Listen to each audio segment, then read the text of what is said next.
Good morning, everyone. Welcome to the October edition of the National At-Home Dad Network's webinar series. We're close to November. I want to thank you all for coming to join us. We're here today with Brian Anderson, the co-founder of Fathering Together, and we're going to talk about the benefits of living a connected dad life. Brian had reached out to me about this amazing new program that the folks over at Fathering Together have put together. And we thought this was the perfect place for us to share this with everybody else. And with no further ado, I'm just going to go ahead and turn things over to Brian and let him take it from here. So Brian, thanks for joining us. And I do, again, just want to thank you for coming to join us. Yeah, no. We're going to have to fix that really quick. I'll hit record on my Thank you. Yep. There we go. All righty. Sorry about that. We'll make this work one way or the other. It's all good. It's all good. Welcome, everybody, and thrilled to be here. I presented last year. Unfortunately, I couldn't make last month's national conference, but was there a year ago, which really kind of, in a way, started a bit of the journey that led to this workshop and the book that I wrote called Fathering Together on top of the organization, because so many of us in the conversations I've had and since really strive to have a connected dad life. And we're going to get into what that means in a moment.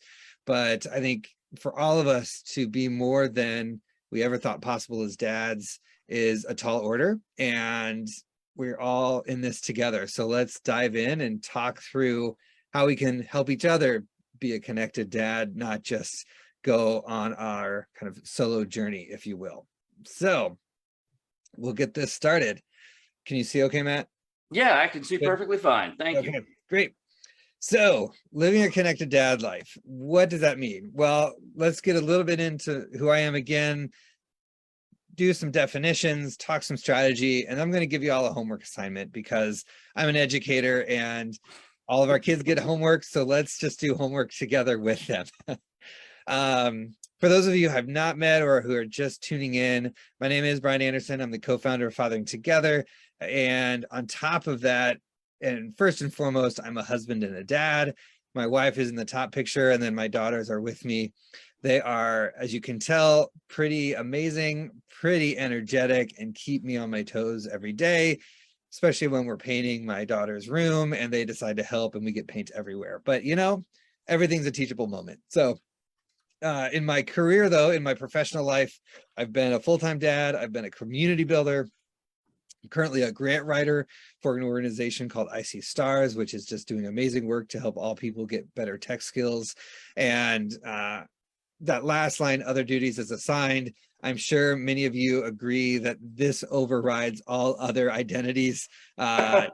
Just this morning, we had a meltdown about one daughter not wanting to go to school and the other daughter having a meltdown because she was sick and wanting to go to school. So, you know, I had to put on a lot of different hats to get my day started. And I'm sure none of you can ever relate to that situation. So with all that being said, we might have a guest appearance with my sick daughter coming down to ask me a question, just to warn you all ahead of time. Oh, it won't be the first time we've been interrupted in a webinar by kids. It's just I'm for once sure it won't be mine. Good. Well, she's happily content with the show at the moment, so we'll see if that keeps that up. But before we dive into how to live the connected life, I wanted to ask you all to just reflect. If you're watching right now in real time on Facebook, feel free to throw in comments along the way. But I wanted to really differentiate, what does connection versus disconnection mean in the context of this work? And I can hear myself through your screen. Yep, just fixed it. Okay, cool. Yep, just fixed it. Okay, cool. It's still coming through, Matt.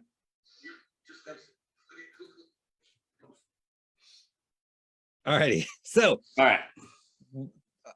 All good. So when we talk about connection, I'm talking about more than just the physical tactile connection we have, right? Like giving a kid a hug is great. But kids also need that emotional and spiritual connection. They need to be able to build trust in us and rely on us on more than just, are we there or not? And so we're going to talk about how we can do that in a moment. But that's very much in contrast with disconnection, where we look at the isolation that can come, sometimes depression that exists when we're disconnected from our family or friends.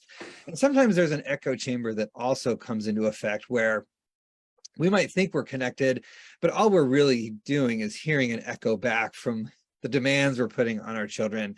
For those of you with teenagers, I've often heard this to be true, and I'm expecting this to happen in a few years with my kids, that we might, ask them to do something and they just mirror it back, but it doesn't sink any deeper because they don't have that bond with us, or they don't have that deeper connection to what we want to happen in our family, because they just see us as that authoritarian rather than a teammate to achieve something like cleaning the house. Being connected is also very multifaceted. Every relationship we have is different. It calls on different skills to make that relationship healthy and whole. The way we connect with our partners is very different than the way we connect with our children, with our coworkers, family, brothers, sisters, what have you. And that sometimes can be pretty exhausting. I know I can feel exhausted by the end of the day when my extroversion runs out. But in the same token, it can also be extremely supportive, because every connection we build fuels a different aspect of our identity. I've got some dad friends, we do D&D once a month. That fills a very different niche for myself than, my church group or the guys that I exercise with. But all of those communities that I have to help me be a better dad, a better man, fuel who I need to be, and gives my wife an out, because she hates D&D and doesn't understand it. And so that's fine. Oh, I'm sorry. I Hates a got strong mine word. I hooked couldn't on it pick. with me. Hey, my wife has a lot of great talents and she balances out my other eccentricities, but she lets me have D&D to myself. So, but again, for all of us, we have these different multifaceted relationships. So on the other hand, being disconnected can sometimes be really simplistic and single faceted, because all we have to do is turn off the switch. We just have to say no to everything or close the door. Keeping the door open is so much harder sometimes. But on the some level, you could think, well, no one's going to let me down, right? I'm in this for myself. I can do this on my own. But most dads I talk to, Matt, you can probably agree, fatherhood is not a solo journey. It is not something we can tackle on our own. We need partners, we need friends to get through some of the tough patches with kids' development. And so having those connections builds up your resilience and your abilities. And we see these connections with families, with friendships, work, volunteer opportunities, you name it, there's opportunities to connect. I was going to say, I know a lot of us have tried to do it solo. I know I did for my first 2 years as a stay-at-home dad, and it did not end well. Yeah. Yeah, for sure. So I want to point out, though, even though we have these two columns, right, of connection and disconnection with their different characteristics, life is cyclical, and there will be moments where you have deep connection, and there will be moments where you feel disconnected. And that's totally natural and normal. We're not going to feel connected every moment. As we grow and evolve as men, as fathers, as just human beings, there will be times where we don't feel like that connected with our partners. We might have a fight, or our kids may be just putting up every barrier you can imagine to us building those connections. Like my daughter this morning, having tantrum after tantrum. Every strategy I tried to get her to want to go to school kept falling short. And I will not deny the fact that I ended up calling my mom, and I was like, hey, grandma wants to talk to you. And that did the trick, right? Because we're going to see grandma this weekend, and we can't see grandma if we're sick. So thankfully we got through to my youngest, and she's off to school. But that cycle of connection and disconnection is normal. And when I say living a connected dad life, I'm not talking 24/7. We need those downtimes. We need the solo journey every so often just to refuel our batteries. And so before we get any further, know that I don't really preach any of us to be fully connected every second of the day. We need that downtime. So how do we have this capacity to connect? Let's talk about how we can first have the capacity before we actually commit to and act out in that capacity. Because As someone who has done a lot of therapy, who has led spiritual directing, as well as been directed in my spiritual journey, it's important to recognize that sometimes we have to just pray and wish for the desire for the change before we can actually make that change. Because again, when we're overwhelmed, when we've got stuff going on, sometimes we just need to ask, hey, I want the desire to make this happen before I can make this happen. So It's like anything else. You can't change until you make up your mind that you're ready to change and make that commitment. right, right. And sometimes you need to ask for the desire to get to that point in the first place, right? Like you might know theoretically or in your brain, hey, I really need to make these steps in my life, but I don't want to do it today, right? Or I want to watch that movie, or I want to just slip back into my old like teenage brain. And so instead, the prayer of that day is help me get out of my teenage brain. The meditation you do in the morning is like, how do I remember that I'm a 30 something, 40 something dad, and I can't be a 16-year-old teenager. My kid is that, and I don't want to be that again, right? And so the first step is that self-awareness, as we were just alluding to, being aware that we need to make the change, but also aware of the skills that we bring and the mindset that we bring. Some of us are really extroverted, some of us are not. Some of us are natural, gregarious public speakers.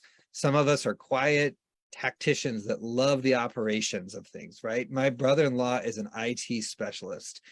I would never imagine him standing in front of a crowd to pump up an audience for any sort of event, right? He's a great behind the scenes guy. I'm okay on the stage. So when we get together, I tend to talk way more than he does. And that's okay, right? We get through it. We have a good I hope relationship. so. Yes. So how do you build that self-awareness, right? And that takes time, that takes some disconnecting from everyone to be able to sit with yourself. If you pray, pray. If you meditate, meditate. If you just want to sit there and journal and write out what you think you need to do and the skills you bring to what you need to do, that's okay too. But just making sure you build time into your day, even if it's just 10 minutes in the morning or at night before you go to bed, making it a process of what is it that I want to see and how will I get there? Adapting to the change is part of that process and being open to the highs and lows that will come with it. My favorite story, one of my favorite stories with my daughter is she got so worked up when she got a couple answers wrong on a math test because she's really good at math. She loves doing math. And she came home, she's like, I didn't get an A. And I said, so like, who cares, right? And she was like shocked that I would be so like cavalier. She was like, but I like math. I need to be good at math. And I reminded her that if she always got A's on her tests, then she's not getting challenged. She's not adapting to new challenges. And someone who maybe has spent their life adventuring or just disconnected because they haven't been in a family situation yet, there's a lot of challenges and barriers that will present themselves to you because what we imagine in our heads is not always what plays out around us in our reality, right? For all of us with multiple kids, we may think, oh, I've got this parenting down. And then the second kid comes along and says, you got to get a new manual, you got to get a new book. So how do you prepare for that by adapting to the change? How do you allow yourself the flexibility in your mind as well as in your actions to what you're about to go through? And especially because we're talking about connection, be prepared to communicate the desire to change and that your willingness to go through this journey, especially those who are in partnerships. Even if you're co-parenting, you need to be able to communicate with your partner, with the parents and the other guardians and protectors of your children, that you want to be connected, that you are ready to make this change, because they will be there for you. They will open up. Most of the time, I've found this like 99%, they're excited that you want to be connected.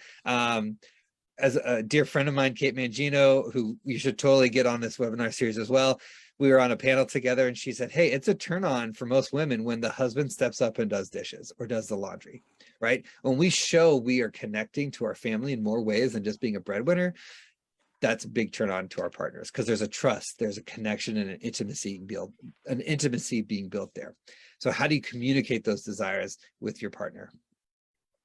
And a lot of that comes down to then how do you create the plan to follow through on all that. And that's where is going to lead to with the homework at the end of this, because if we have a plan, we will make it happen, right? Studies show when we write out our to-do lists, when we rewrite them, when we're feeling stressed, we are so much more likely to finish that to-do list and make sure that the slate is clean for the next day.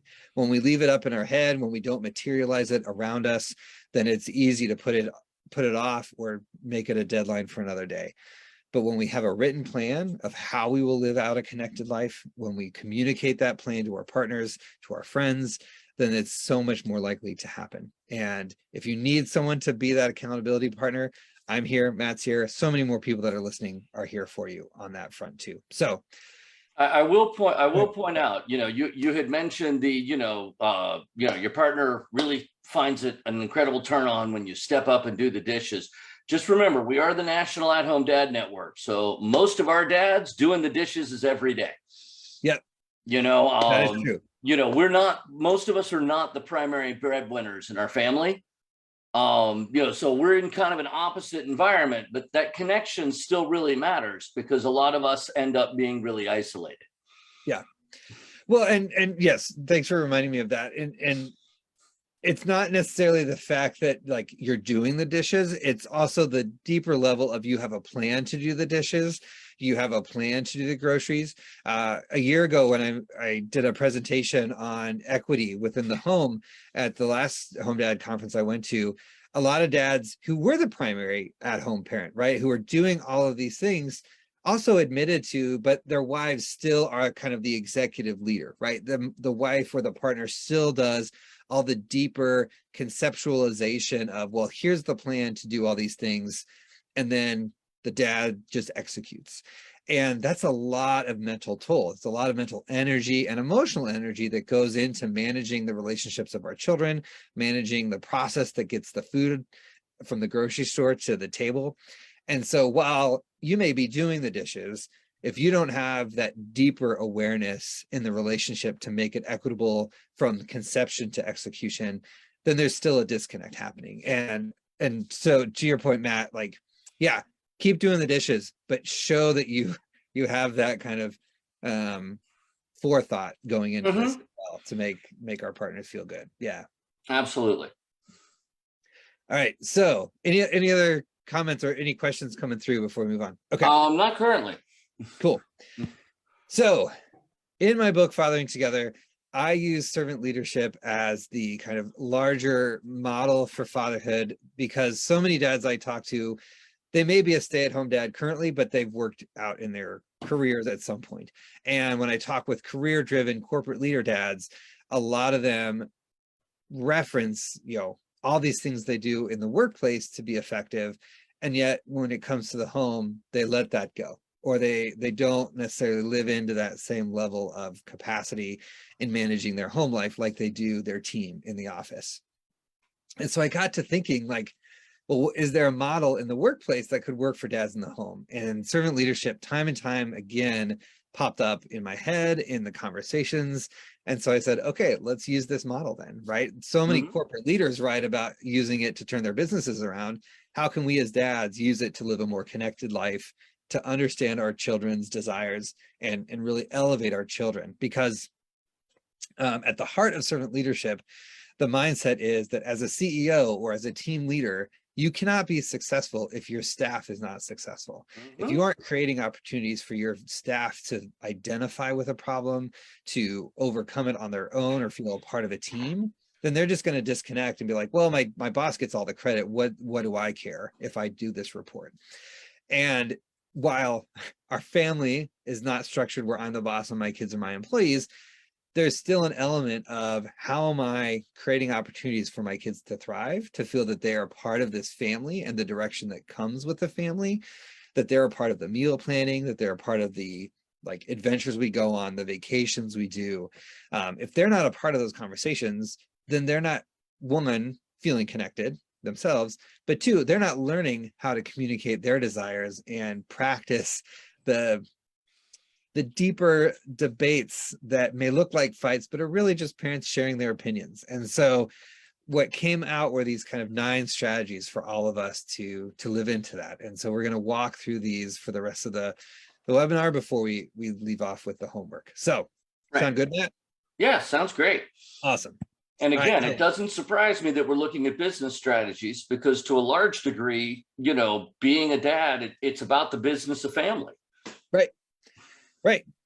There's not we have to make a profit every quarter that you might get in the for-profit world, but there is what's my return on the investment with my children? What's the time that I'm putting in to build these relationships? And as many of you know, our kids half the time don't even know what we do for our jobs. Even if we're a stay-at-home dad, they may not realize the depth of what we're doing when they're not looking.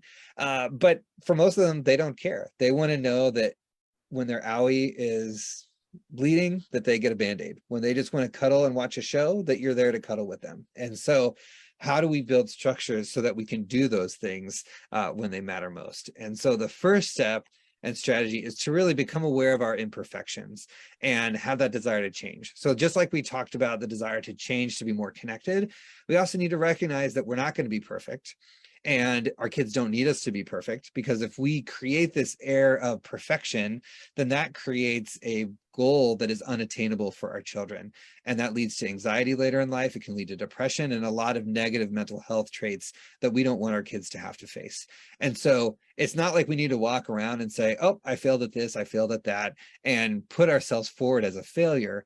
What it means is acknowledging to our children, Daddy's not great at this thing, but I'm really good at this thing. So let's tackle this thing together. Or, hey, you know what? I tried to make a really fancy dinner and it failed. I burned this, or I didn't cook the spaghetti quite to your liking.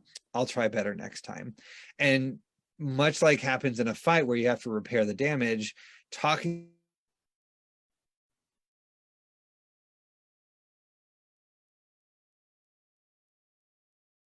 Uh-oh, it looks like we're experiencing. Oh, am I back? there you are. You're back. Okay. All right.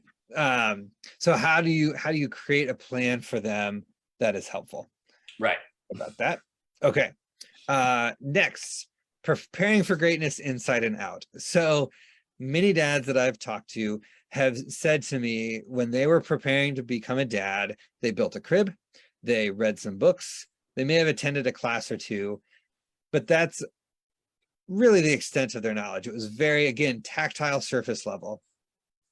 And then there was a handful of dads that actually went to therapy, went on a personal retreat, and reflected on who they wanted to become as a father. And they did that deep work to prepare for that 3 a.m. diaper change blowout when you're exhausted, you don't want to be awake, you've already been awake for 3 hours, and you just want to sleep. In that situation, we're not going to be at our best selves. No one is going to be at their best self. And if you are, please talk to me how that is happening for you, because I need some of that energy. And so how do we, before the crises happen, when the children arrive, how do we take that preparation of the pregnancy to support our wives, support what is going on with them and their bodies, but also do that internal work for ourselves? There's a great guy, Ted Gonder. If you aren't aware of him, you should. He's on Facebook, all the social medias. He realized he was, leading his life down the wrong direction. He was not healthy. He was eating too much. He was drinking too much, all the things that were preventing him from becoming the dad he wanted to be. And so when his wife said, hey, we're going to have a kid, he was like, whoa, I don't know if I'm ready for this. And so he actually went on a spiritual journey, and his wife went with him for a weekend, and they sat down and talked through all the pros and cons, much like you would in a brainstorming session, to talk about what would happen in their lives when their child came along. They have 3 boys now. He talks all the time about not a sacrifice that he has to make, but the enrichment that his children bring to his life. And he would not have gotten to that point if he hadn't done that deep work ahead of time. And so for all of us that already have kids and they're already in the trenches, when it's not too late, right? There is opportunity to still step back. Like I was saying earlier, taking 5 minutes every morning and just making a checklist, checking in with yourselves spiritually, mentally, what have you, so that when the shit inevitably hits the fan later in the day, you can have a calm demeanor. You can face the crazy situation with reflection and responses, not reaction. Next, as I already kind of alluded to, just be present, right? Like our Mhm. kids just need us to be there. We don't always have to have a solution. Many of us dads like to be fixers, but sometimes our kids just need to vent. They just want to tell us something without having us to step in and say, here's how to solve it. We need to let them solve it, and we can just be standing there and watching them. Increasing communication with our loved ones. So what that means with our children is getting on their level, right? If our kid is 3 foot tall and having a meltdown, it's not going to be helpful for us to be standing over and pointing at them like we're some sort of evil boss or dictator. We need to get at their level, look at them eye to eye and say, how can I help you? What is it that's going on internally so that I can help you, right? And that comes with body language. It comes with understanding how pain and frustration show up in our children so that we can head it off from the get-go, right? For those of us with super little babies, you quickly learn what's a cry for hunger versus a wet diaper. And the nonverbals that come with fatherhood are so critical to learn early on so that when your kid is 5 or 6 or even 12, some of those habits are still going to be there for them. And so how do you pick up on the cues that they're giving you to stay away or to come in and give a hug? And if you miss those cues, you can always repair it later, but it may take a day and a half instead of an hour, right? And so Yeah. how are we communicating with our kids, getting on their level and showing that we can hear them, that we can hear them and acknowledge them, not just say, okay, right? And a lot of that Mhm. means putting down our phones. A lot of that means stepping away and putting ourselves in timeout when we make mistakes. But with our partners, it also means, as I alluded to earlier, having plans, communicating with who's going to do what and how, and explaining this is why I do the dishes this way, or this is Mhm. why I wait to do laundry at this time instead of this time, even though it might work for you, especially for all of us who are stay-at-home dads. This is how it has to work for me because I'm the one here doing the day-to-day. Mhm. Yeah. I was going to say one thing I will add is, and I've been dealing with this a lot lately in my own journey, is as much as we need to pick up on the kids' cues, we need to remember that the kids pick up on all of our cues. Yes. Um, I have very I have a voice that can come across very loud, very forceful, whether I want it to or not. Yeah. And especially when my kids are upset or frustrated, or I'm upset or frustrated, I have to be very, very conscious of making sure that I'm speaking in a calm manner and with a soothing tone, and that I'm not letting off the nonverbal cues of my own frustration, anger, disappointment, or whatever, because man, do they pick up on that quick. Yeah. Um, Yeah, and we'll get into that in a moment. Actually, that's in a couple of slides. Okay. So, way to be proactive in this presentation, Matt. I love it. So being emotionally courageous. It was actually the next one. I thought it was in 2, but so what I mean by being emotionally courageous is many of us are taught to show expressions that are sad, mad, or glad. Just 3, right? We can cry sometimes, but not very often. We can be really happy and laugh at jokes, or we can be violent and mad and angry. Those are 3 stereotypes that the media loves to present as emotions for men. As dads, we have to understand the 5,000 emotions that our kids are going to go through and have names for all of them. And if we are afraid to express those emotions or show those emotions or even name those emotions, then our kids won't have that language either. And so we'll be operating at a deficit, right? And so if you can't explain the difference between envy and jealousy or anger and frustration, then how are our kids going to? They may naturally do it, but they won't have the words or the vocabulary to do it. And as Matt was saying, if we only demonstrate 3 emotions, they pick up on that pretty quickly. So we have to have the courage and the strength to demonstrate more emotions. One activity I love doing with dads, and feel free to do this on your own time, but just set a timer for like 3, 4, 5 minutes, whatever you want, and just write every emotion word you can think of and see how you do. There's a couple different emotion wheels, and I can put links in onto the Facebook page after this to Mhm. graphics that will highlight all the emotions that exist and kind of the outward from like core emotions to the more nuanced things that, like creative writers use all the time. But the more we can use those fringe emotions to really give nuance to what emotion we're going through, the better we're preparing our children to have that emotional awareness and that emotional intelligence later in life. Studies are showing now, like, IQ is great, but the way to advance in careers and be team leaders is to have high emotional intelligence. That EQ is everything in business these days. So it needs to be everything in the home, so that when our kids are ready to go out into the world, they have that baseline. And you, as dads and primary caregivers, are that frontline educator. This is a big one. Accept your kids for who they are, not who we want them to be. I had several conversations with dads who are cisgendered, hetero, all the privileged whiteness that you can think of. They are in heteronormative relationships. They are raised in a way that, you know, I'm just a man and I'm a male, and I don't think and question that any further. And then they have children that are not binary, that are expressing gender, expressing their identity in totally new and sometimes scary, but also exciting ways.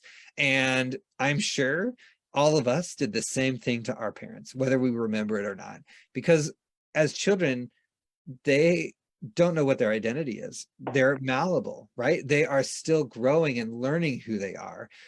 There's a lot of innate identity built in that they have to uncover. And for us to put too much restriction and to dictate who they have to be, whether that's their career or their identity, can really cause a lot of intellectual harm, psychological harm, emotional harm, and distress. And that's also goes for us. If we are pretending to be someone we're not, if we are not able to uncover our pain from the past, it's just going to cause more barriers. So the more you can listen to your children, the more you can step in and say, who are you going to be today or forever, right? Listening to who they need to be, allowing them to express themselves in the way that they need to express, will deepen your relationship, will give you that bond in a way that will open doors for communication lines later, because they will trust you. They will come to you and say, I really want this, or I really want that, and how can you help me get there? And we're gonna, the last couple of strategies, we'll get into that. But one story I want to share with you, it's in the book. My friend Matt Kelly, he's got 3 children. First 2 are daughters. The third, they're not quite sure, because Jonah's not sure who he is. But at his 5th birthday party, he wanted to wear a dress. He has these dresses that he's always loved wearing since he was very young. And at first, Matt was really nervous about it. He, considered himself a very progressive, caring, social justice oriented person. But when his son started kind of identifying in ways that were not traditional on the binary kind of scale, he really wasn't sure what to do. So he reached out to me, a bunch of friends, to say, what do I do about this? I'm really struggling here. And for his, ultimately though, at the birthday party, he accepted Jonah and said, you know what, wear whatever you want. This is your birthday. Like, if you want to wear a dress, who am I to say no? And at the birthday party, Jonah's running around with his friends, just acting like a kid. He just happened to be wearing a dress. And a mom came up and said, we have to go. My son and I need to leave. And Matt got nervous. He was like, why do they need to leave? So he kept his cool and asked, what's the situation? And the mom responded with, my son wanted to wear a dress to the party. I told him no, but because your son is wearing a dress, I'm going to take my son home and we're going to come back in his dress, so that That's awesome. And his comfortable in his skin, right? And Matt was like, whew, that could have gone a much different direction. And in the end, when the mom and the son came back, Matt spoke with this woman about resources that would help Matt better understand. And they opened up a whole new. Oh, and we froze again.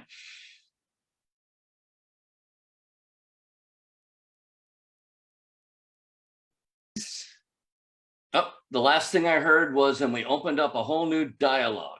Okay, sorry about that. Not sure what's going on. Okay.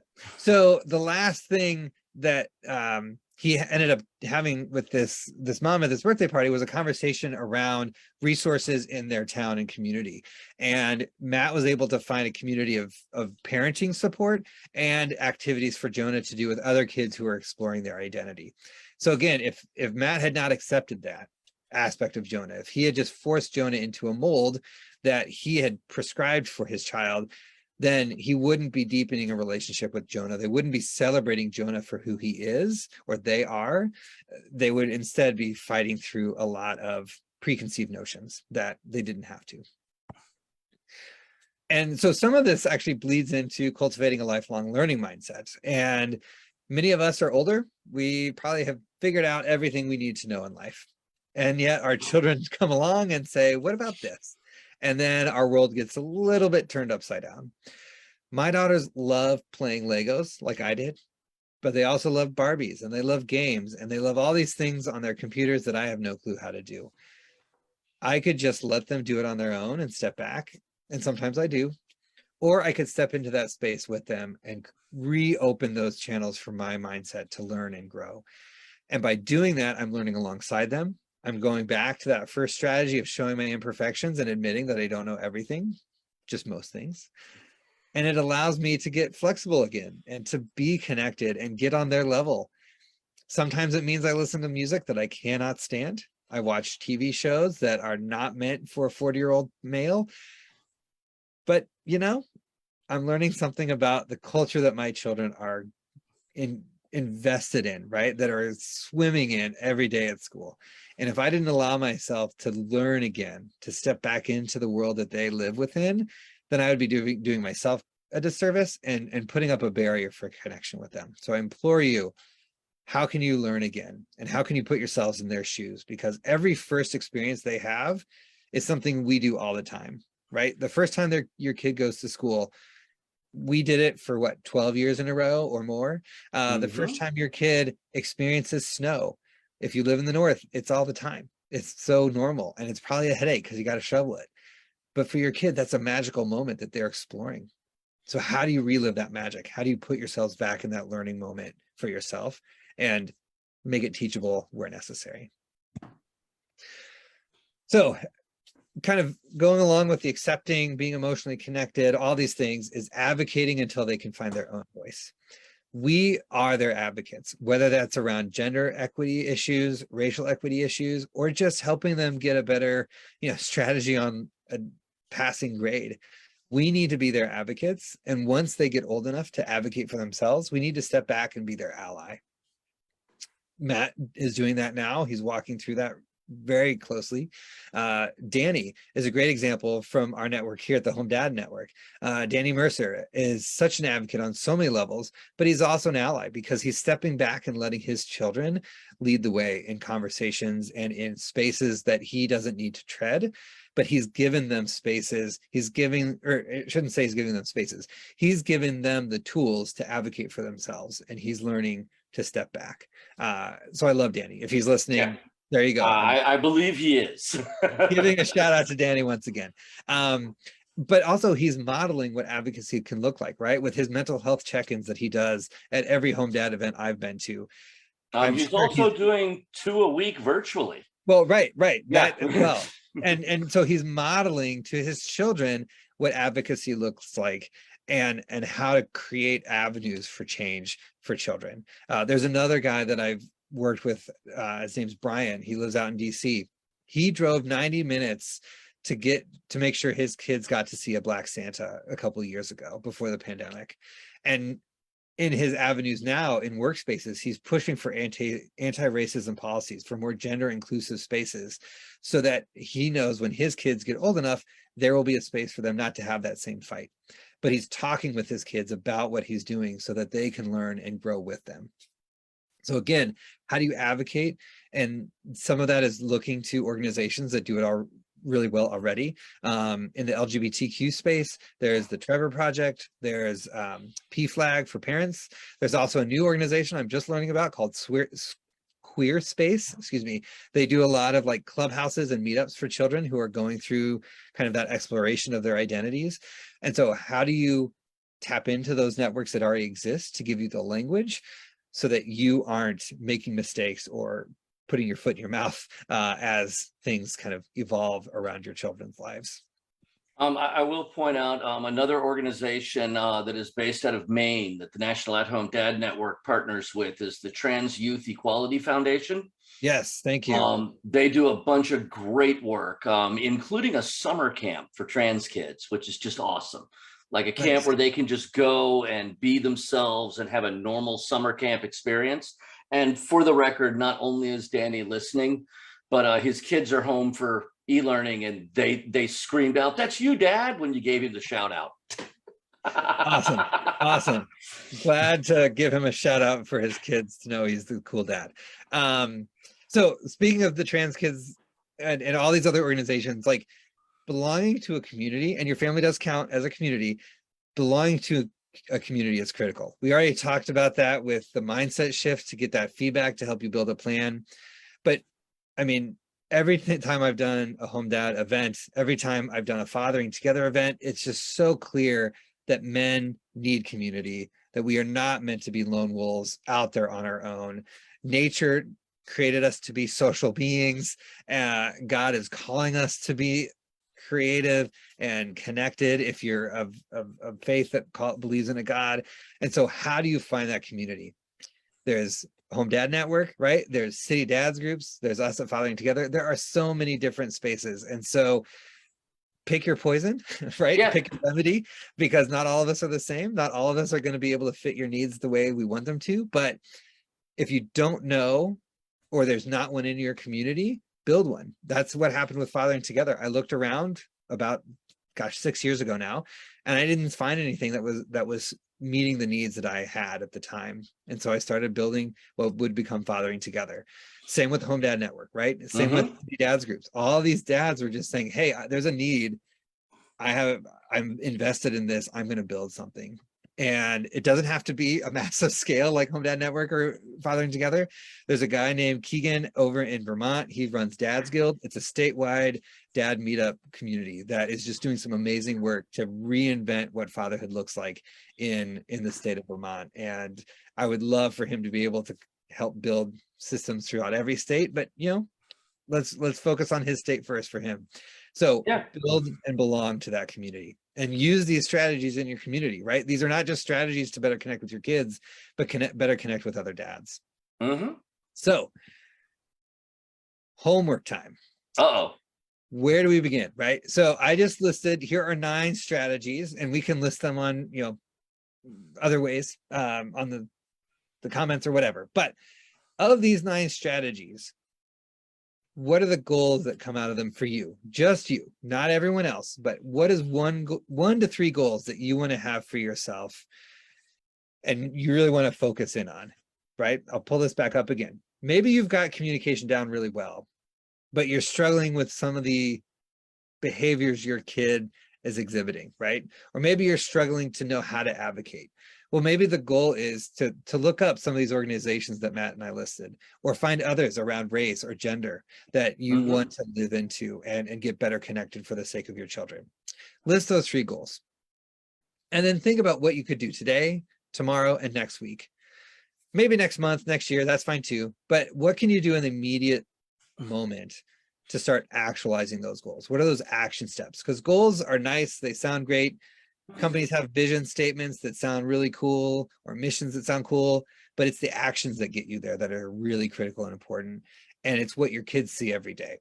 So make your goal, put together 3 steps, and then finally create an accountability group.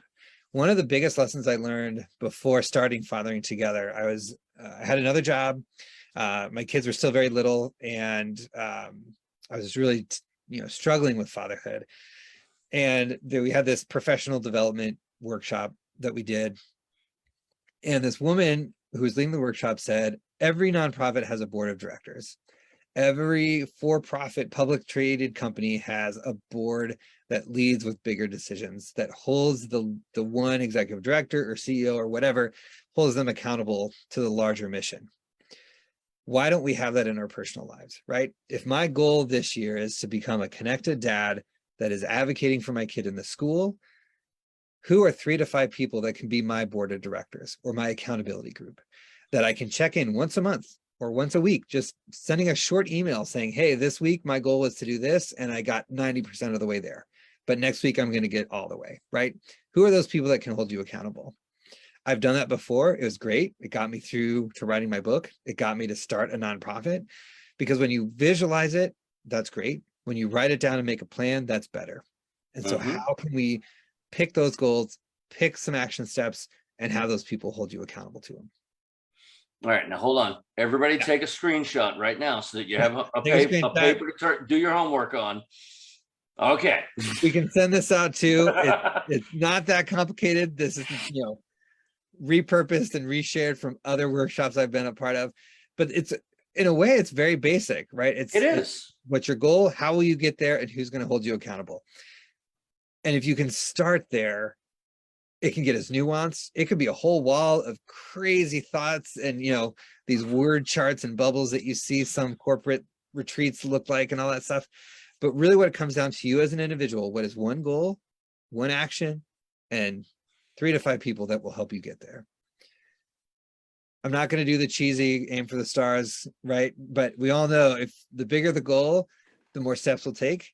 But those steps can be mini goals in and of themselves. And so again, how do you get there? And if you need some help, we've got answers. We've got solutions. So Fathering Together as a nonprofit this year is piloting what we're calling school-based chapters. And what we're doing is calling on dads at the very local level to get more involved in their school. I'm sure many of you are already involved in PTAs or whatever the governance might look like in your children's schools, whether it's public or private. But by and large, dads are not that involved in schools, right? Statistically, we are very underrepresented. Most dads, though, have expressed to us that they want to get involved. And there's a two-way street here of schools just assuming mom's the default parent, so they call them, even if we're the primary parent listed. And then there's the blockage of, well, some dads have to work, or some dads are doing all these other things, so they can't invest in their children's time at school. We can find solutions around that, right? We can move away from dads just dropping off at the door to dads stepping in as a room parent or chaperone field trip on occasion. And so with these school-based chapters, this is a strategy that we're piloting at a couple schools right now. We're looking to get some more pilot chapters in the spring so that next year we can actually launch on a much larger scale. But it's very simple. All we're inviting dads to do is have 2 meetups where it's dads only each semester, right? So maybe it's a skill building connection workshop around creating a vision for your fatherhood or ways to better communicate with your kids. Adding in a little bit of planning so that once a semester you can do some sort of service project or a field trip, or well, not a field trip, sorry, but like some sort of like engagement with dads and kids in the school. There's 3 examples on the screen here, like a dad-son reading club or a community breakfast where the dads come in and make pancakes. Even for those children that don't have dads, right? There are schools that have done this where dads kind of become secondary dads and role models to children, because we don't want to let any children feeling left out, right? But to be a dad chapter, it's simple. You contact John. We're going to be doing some workshops to train everyone on some of our curriculum and some of the components that we have. We've got a leadership hub to provide those resources, to lean on one another, to learn some best practices. But if you feel like you have what it takes, if you're already involved and you see other dads in your school not getting involved, then just step up and say, hey, next Tuesday, we're just going to grab coffee, at this time, this place, or next month, we're going to go grab a beer and talk about how we can be more involved in our children's lives. Because we, in so many ways, are doing it already, it's that much easier for us to bring other dads up to our level, because we've been there. We've gone through the struggle and we've come through the other side. And we at Fathering Together want to just make sure that you have the resources available to you. And we are thrilled to partner in whatever way possible to get you those resources. We're also in talks with the City Dads groups and some other already established organizations, because if there's a great chapter already in existence, we don't need to come in, right? We don't need to rock any boats. We just want to make sure you get the skills that you need, because John has 20 plus years of working with dads and children on how to live a healthier coexistence together. And so we want to put all that knowledge to good use. And so if you're not sure how to move forward as a local chapter, please let us know. We want to get you the resources to get there. So again, here's your homework assignment. If you're struggling in any way, shape, or form, here's one avenue to get there through Fathering Together. And again, John is just John at Fathering Together. I'm Brian at fatheringtogether.org. Here's other ways to get in touch with us. Here's what my book looks like if you haven't gotten it or are interested in getting it. And I'll leave it there. I'll give us a few minutes for questions if there are, or Matt, if you have any questions or comments you want to add. But I'll say I'm going to ask a couple of questions. I'm assuming the book is available wherever you buy books, either your local bookstore, Amazon, online. I'm assuming if they go to the Fathering Together website, I'm sure there's a link to it there. Yep. fatheringtogether.org/FT book. There's they're not at local bookstores necessarily because I'm did a hybrid press. We don't have to get into that, but all major online carriers, Amazon, Barnes and Noble, bookshop.org, those all have it for you to order online there. I will be doing events here and there starting in the spring, but up in Milwaukee, I'm talking with Sprecher Brewery to do like a beer tasting. About when? We're still working out details. Probably early spring. Okay, because I don't know if you're aware, but Home Dad Con 2023 is going to be in Milwaukee. Nice. All right, we can do like a year event in the early 23. That's gonna be in September of 2023. We announced it shortly after Phoenix. Cool. Okay, I missed that. My friend is the marketing director at Sprecher, so we can. Oh, nice. He's a great dad, so we can totally lean into some potential relationships there. We definitely need to get the guys who work on the Beer Share Committee, who's been doing a bunch of great fundraising for our scholarship fund. The Brian Dixon Memorial Scholarship, get him together with the Sprecher people because they're doing some really, really great work. The other thing that I was going to point out is, number one is you and I have already spoken, and I actually spoke to John when we were at the Dad Summit out in LA, which was kind of a blur for me. But I know that I'm planning on doing the local school chapter of fatherhood at my kids' elementary school, where I've got a kindergartner and a third grader. Great. And I will tell all the guys out there that are thinking about it, go for it. But more importantly, don't get like horrifically discouraged if it doesn't just take off with flying colors on day one. Dads are slow to join things. But if you keep at it, they will come. They really will eventually. And partners help in that, right? Like a lot of moms who don't have stay-at-home partners would love to have their partner have a support network and someone else to turn to. And so the more you can talk to the local like principal or the PTA, PTO, whatever the parent group is at your school, they can do some of that advertising for you and be a partner, right? Because they probably have a wish list of things that they want to accomplish, and having more dads involved means that there's just more people to connect. You got a deeper volunteer pool. Exactly. One comment that we got a while back, but I just wanted to point it out there to you is we just had one person come in, Stuart Unger, who said, it's great to see this going strong. I went to a couple of conventions eons ago, and he mentioned that his kids are now 23 and 20.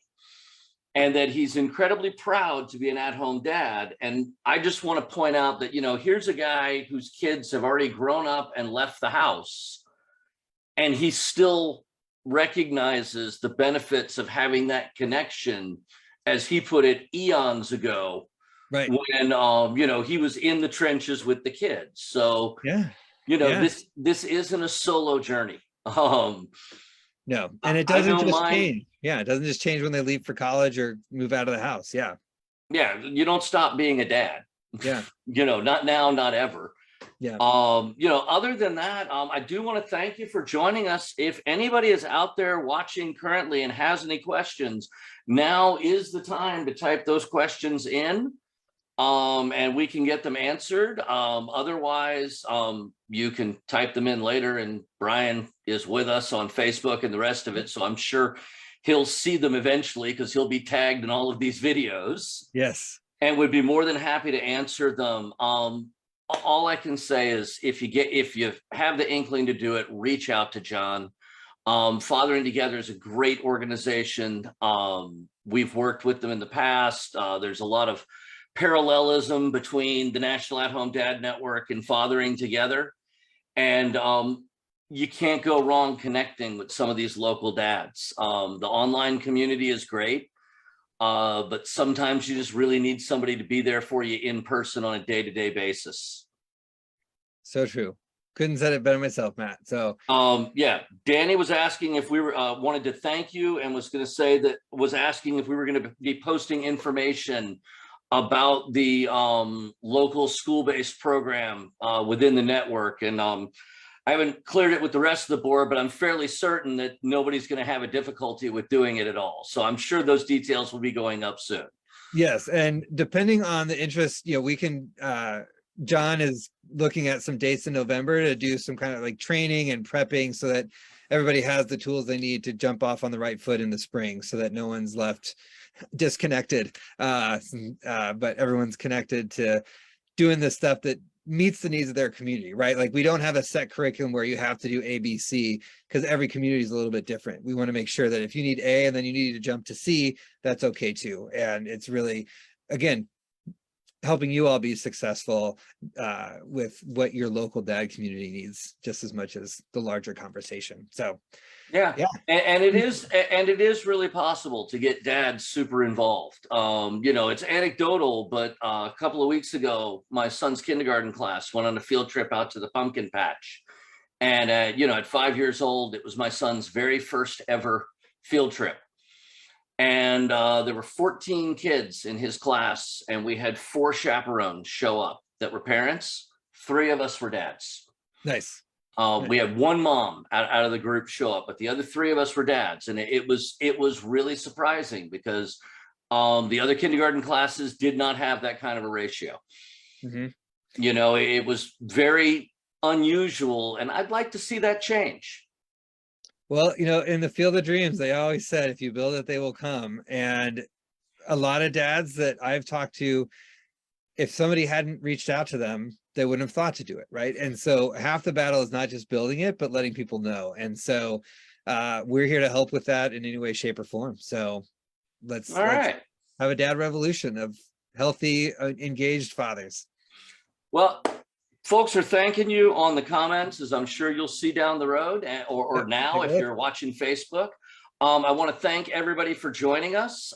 We will be back in November with our next webinar. I'm working on getting the exact details of it and the dates all correct before I say anything, but I'm really excited about what's coming up. And we will see you guys next month. In the meantime, hey, have a great day. Try to get a little relaxation in. I know that the holidays are coming, and it's a little stressful for everybody, but grin and bear it. And remember, be there for your family. Yeah. In the meantime, on behalf of on behalf of the National At-Home Dad Network, thanks for joining us, and we will see you guys next month.